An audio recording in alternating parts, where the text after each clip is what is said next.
We go back to the NFL on Sunday. The Seattle Seahawks claimed Super Bowl 60 with a dominant performance over the New England Patriots. Super Bowl MVP Kenneth Walker III ran for 135 yards, and the Seattle defense forced 3 turnovers and 6 sacks on their way to a 29-13 win. Now, Seattle was 60-1 to win the Super Bowl entering the season, the biggest preseason long shots to win the Super Bowl since the 2001 Patriots, and tied for the second biggest preseason long shots in the last 50 seasons, according to SportsOddsHistory.com. And so now we spin this forward. What team do we think could be next year's Seattle? Long shots that could win it all, Jeff Saturday. As I thought about this, I was looking for the 60-1. The Indianapolis Colts were there, but I thought that'd be a little bit of a homer. But I'm going to tighten it up a little bit. I'm going to go Dallas Cowboys. Ooh, how about them? How about them Cowboys? Listen, I felt like I could get Stephen A. on a start this morning. Let's talk about Jerry. Signing my boy Pickens, locking him up. Maybe going to get Max Crosby, who's making a little noise, and he might not want to stay a Raider.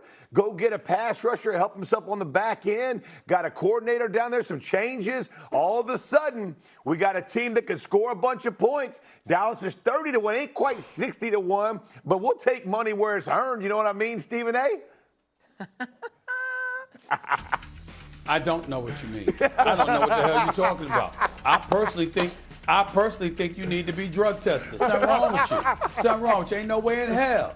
Ain't no way in hell that's gonna happen. I mean, you gotta be kidding me. Listen, you want to go further? You want to go further than that? All right. We want to take long shots. How about the Chicago Bears? Let's go, SA. How is that a long shot? How is that a long shot? Yeah. If he could say Dallas, I could say Chicago. I mean, listen, what's wrong with that? Just like Dallas's defense stunk up the joint, Chicago could use improvements on that side of the ball. Caleb Williams is that dude. I think this brother is a superstar in the making. I'm telling you right now, he's not there yet, but I think he's going to get there. I believe in that brother, and I believe in Ben Johnson. What happened after the season was over? What was his 3 words? Wasn't good enough. Wasn't good enough. Everybody started at the bottom, starting all over again. This is what it is. This is what we after. They got the right coach.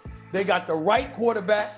They got the right culture. And y'all got to admit, it was kind of special to see Chicago Bears fans during the playoffs. It was wild. It really, really was. I'm just saying to you like this. Them brothers had comeback victories. They can put up points. Who knows what they could pull off? If we're going to play a long shot, I'm going to say that. What is wrong with Stephen A? Yeah. The question is, who can be the 2026 version of the 2025 Seattle? Right. The Seahawks. Seattle was 10-7 last year. The Seahawks. Seattle was 10-7 last year. Oh, my God. They missed the playoffs, but they were 10-7. The playoffs. The Chicago Bears were in the final 18. They were 10-7. What are we talking about? Yeah, what are they, 13-1? They were 10-7. Chicago was 11-6. Come on, man. Y'all tripping. Y'all tripping. I mean, come on, man. That was a little bit of a fluke. I think we. How was that? They were 11-6. The second seed in the NFC. They were the second seed in the conference. Fluke. So if he wanted to say but if Stephen A. wanted to say that about the Chicago Bears coming off of a 5-12 season, cool. Thank you. They were 11-6. Thank you. Cowboys didn't go to the playoffs. Come on, A. dog. Long shots. That's what matters. Hey. We're below 500. You a division win at home, by the way. Get out of here. So y'all wanted me to say Minnesota. Y'all wanted me to say Minnesota. But they're not a dark horse like Seattle at 60-1. If the Bears are in Super Bowl 61 on our air, I am going to be insufferable. Just so you all understand. Just so you all understand what we're signing up for my here. God. Who's your team, CC? Okay, so I'm actually going to do the assignment, unlike Stephen A. Smith. Thank you. I'm rolling with my New York Giants. John Harbaugh, championship-winning coach, proven program builder. You got a quarterback you believe in Jackson Dart, being able to get him to play a little bit more conservatively when it comes to taking care of his body. You had 2,000 yards from scrimmage players this year. You're getting Malik Neighbors back. You're getting Cam Scattervoo back. And then, oh, by the way, sneaky underrated hire on John Harbaugh's staff. Defensive coordinator Denard Wilson coming over from the Tennessee Titans 2 years ago had the Titans as the number 2 defense in the entire league. That odd front being multiple in terms of the different variations that he throws at opposing offenses, that's going to be scary hours when you consider Abdul Carter, Kayvon Thibodeau, Brian Burns, All-Pro, and Dexter Lawrence as a part of that front. So how about this? My New York Football Giants, being able to find a way to work themselves out of the cellar in the NFC East and represent the conference in the Super Bowl. I actually love that too, and I love the Matt Nagy I just think it's hire important. there. Go ahead. I just think that when answering these questions, it's important to make sure that the audience knows we ain't drinking and smoking this early in the morning. We ain't on something. You understand? When you mention the Giants, you understand the Cowboys. I mean, y'all are on something. It's I mean, not I'm lucid. You understand? I'm coaching. I'm Bears are here. not a I'm long here. shot. You understand? I mean, no. I'm drinking tea. Ladies and gentlemen, this is English breakfast tea. That's what I'm drinking. I don't know my what the hell God. CC and Sergeant Friday are doing. No. I know I'm not doing that. I can tell you that much.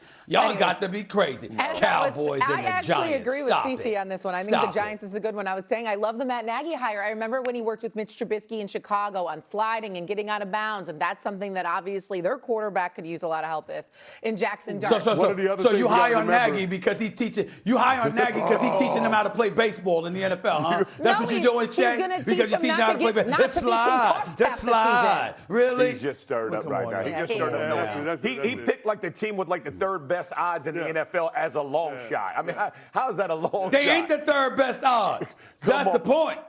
They ain't I the don't know third. what And they're people at. sleeping on them. I believe in Chicago. I believe in them. Now watch I this. believe in them. So, I ain't if going to they're- see them. if they're Not in the- there we go. November, December, Yeah, but I believe I was about to say. There you go. I was about to say.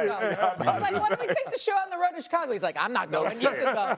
I ain't going. You don't believe that much. All right, at the beginning of the season, the Seahawks and their defensive end, What TVs are DeMarcus for. Lawrence, said that he knew he wasn't going to win a Super Bowl in Dallas. Well, after the winning the Super Bowl now this past Sunday, in his first season away from Dallas and away from the star, Lawrence was asked about his earlier comments on the Cowboys and if he wanted to clarify exactly what he meant by that. Here was DeMarcus Lawrence.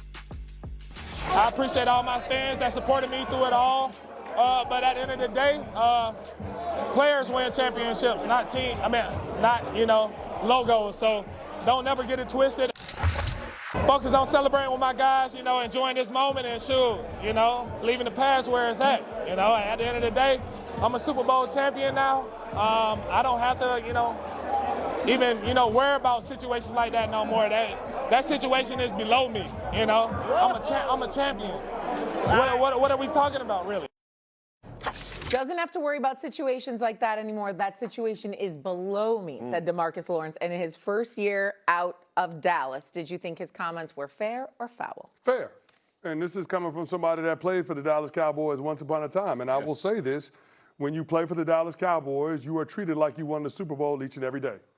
Yeah. And it's hard to manufacture the hunger that it takes to put in the work to get to the top of the mountain in the NFL to hold up that Lombardi trophy. It only weighs 8 pounds, but it takes 53 guys to hold it up. Yeah. And if you look at how the Seattle Seahawks went about their business, there is a level of industriousness behind the personality of this team. Yeah. Mike McDonald chasing edges, mob ties. That means mission over BS. There's a lot of BS going on with the Dallas Cowboys. Yeah. And a big part of it is owner Jerry Jones. He talked about it last offseason. When it gets a little bit boring, I stir that bleep up. Yeah. Well, you know what? In Seattle, guess what? They don't have a lot of noise emanating out of the building. They don't look to create headlines because they're focused on trying to do whatever it takes to give themselves a competitive advantage opponent.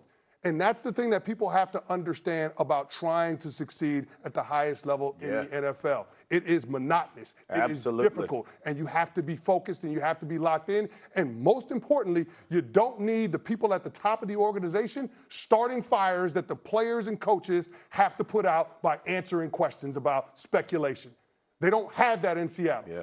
And that's the difference. That's the contrast between where Tank Lawrence was last year and where he's at this year. Yeah. Yeah, look, I've said this before, and I'll say it again. The two toughest places to win in the NFL, in my opinion, Dallas Cowboys and Miami Dolphins. And you just made Miami self-explanatory. Exactly. Stephen A. knows all about that. And we've had and the bottom line is, listen. And they were in our division. We played. They had some great teams we would talk to them, and it's hard. You got a bunch of young men in an environment that's really difficult to stay focused. The problem for Dallas is that the person creating the distractions in Dallas is the owner. And that's just because he's literally doing it to himself. And you say